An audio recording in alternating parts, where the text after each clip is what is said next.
Hey guys, welcome back to another lesson. Today I'd like to show you how to take a simple chord progression, F major, G major, A minor, and C major, and turn it into something that has some motion and interest in it, which sounds like this.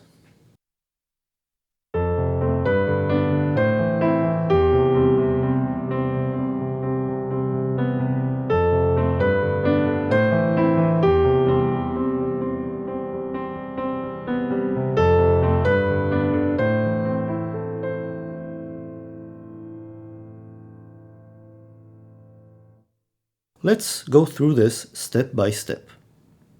So, in the left hand, I'm going to play the three chords, F, G, A minor, and C major. Now for the C major, I'm going to play an inversion, meaning I'm going to take this C up here and then move it down an octave. Actually, I'm going to play everything down an octave starting here. Now in each shape, I'm going to take the middle note and move it up an octave. So for the F major, I'm going to play an arpeggio that sounds like this. For the G major, I take the B, move it up. For A minor, I'm going to take the C, move it up, and play an arpeggio. And the same goes for the inversion of the C major. Take the G up here and play an arpeggio.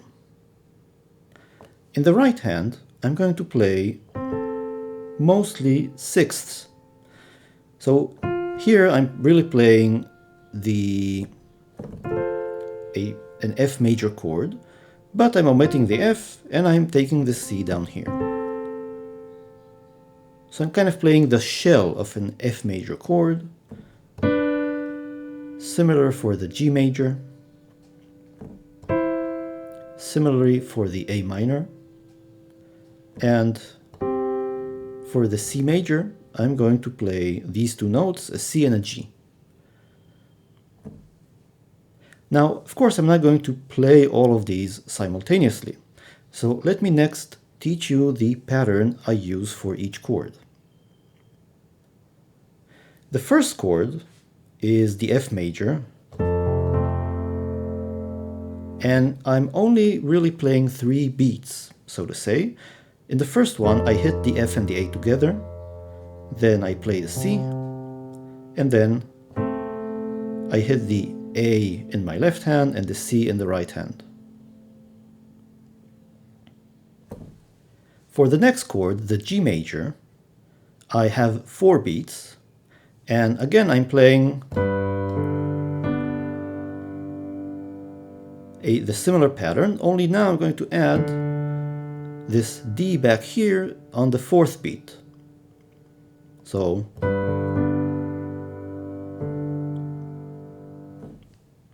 and the same thing is going to happen to the A minor.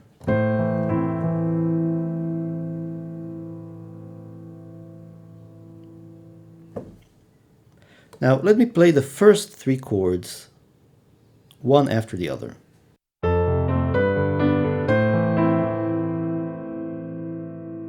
Again, slowly.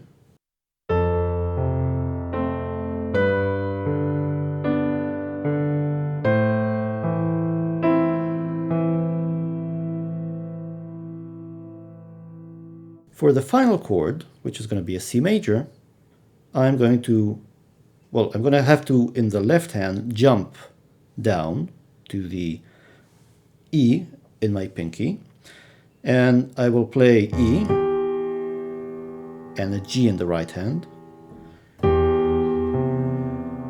the C, and the G and the C together. And once I do this, I'm going to not just want to stop, but alternate between them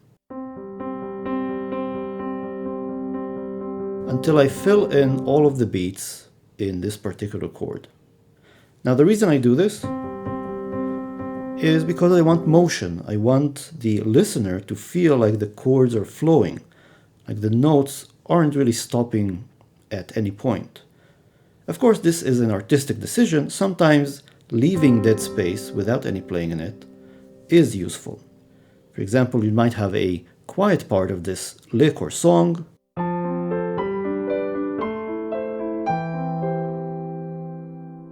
where you actually want to leave some empty space, kind of for it to linger in the listener's mind. But here,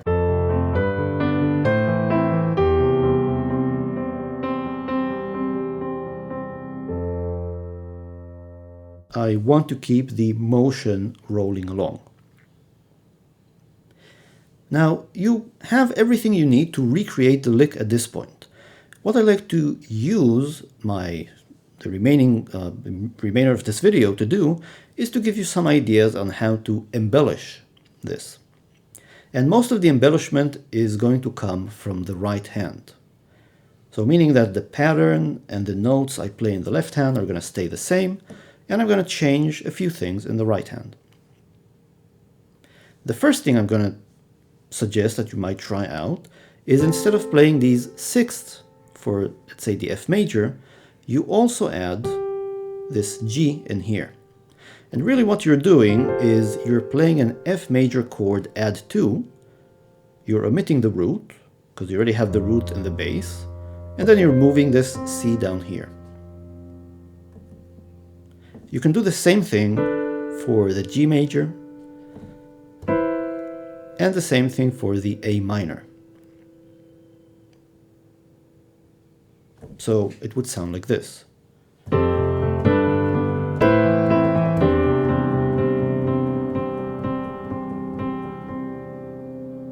The other thing I've done here is, instead of just hitting the G note, I hit a C sus2 chord.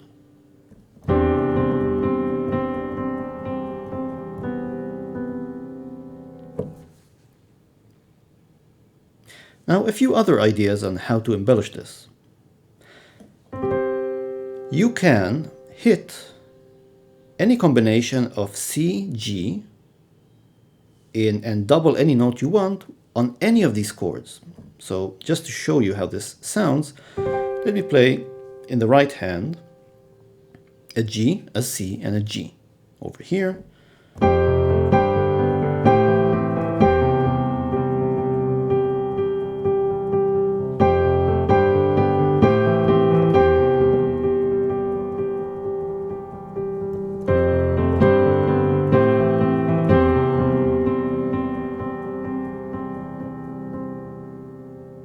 Sounds pretty neat.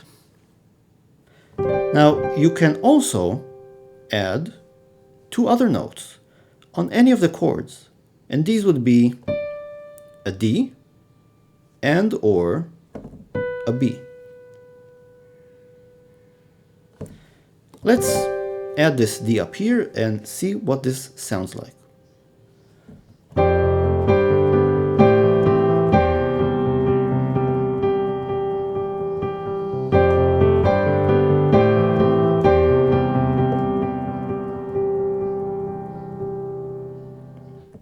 Now, of course, if you overplay it, it's going to become boring. So you maybe want to do this on one or two chords, but not repeatedly over and over. Let's do another example. Let's play on all of the chords a D, a G, a B, and a C. Now, as I've said, you can play any of these four chords, C, D, G, and B, any of these four notes on any of the four chords. And I'll convince you of this. Let's play.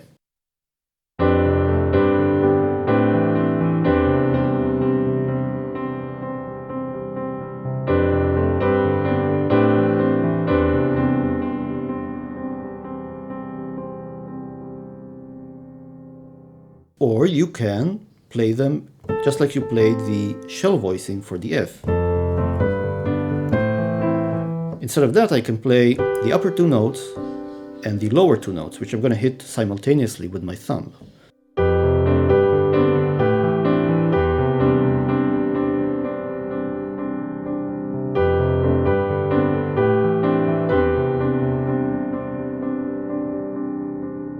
Again, this shouldn't be overused. You can use it over one chord or two chords at most, and then go back to the original pattern.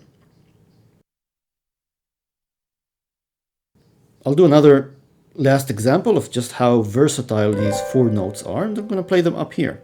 I'm going to play the B, a C, a D, and a G.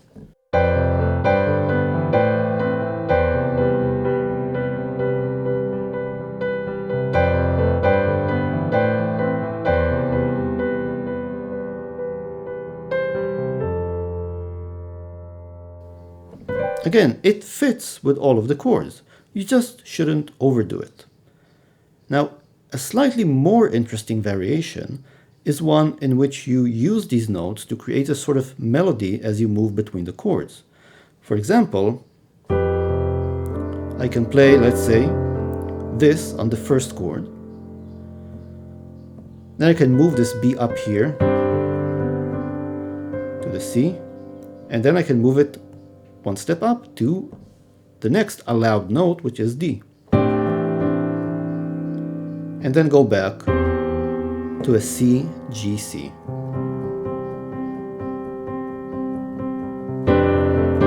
So let's do it again.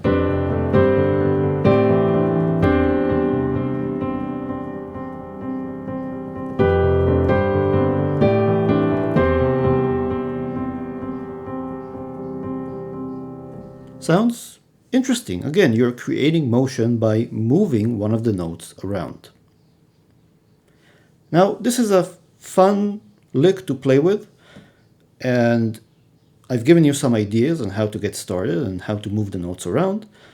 You should go and explore it on your own, try to play it, try to recreate some of the ideas, and hopefully you'll end up incorporating some of them in your own playing. That's it for today's lesson. I hope you've learned something interesting, and I will see you next time.